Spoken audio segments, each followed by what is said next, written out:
The two fundamental approaches to changing our eating. Number one, intuitive eating.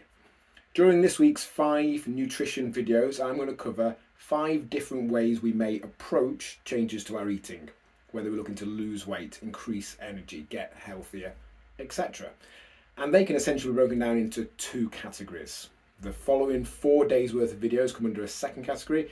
Today I'm going to talk about what is referred to as intuitive eating, which can be defined as kind of listening to our bodies, listening to our hunger signals, not setting an intention that is overly precise, but just kind of going with the flow and listening to our body and making an average number of food decisions that take us in the direction we want to go in, which I think is great. I think it's great for the right person in the right place at that particular point, because chances are for the majority of people when they join us, what they've been doing without realising it is essentially intuitive eating. They've not been giving all that much thought to where they're eating, trying to make adjustments here and there to pull back an average to some degree, and it perhaps hasn't worked for them.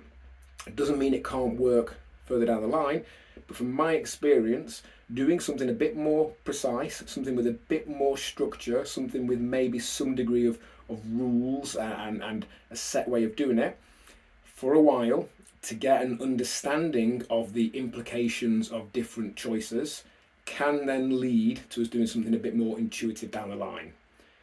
If we get knowledge and data and set ideas and an understanding of what things look like from a more precise approach, we have that forever. We can remember that in future and do something a bit more intuitive.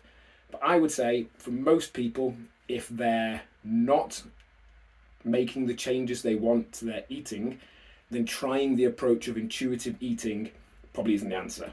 I'd say something with a bit more structure to then potentially evolve over time into intuitive eating perhaps could be.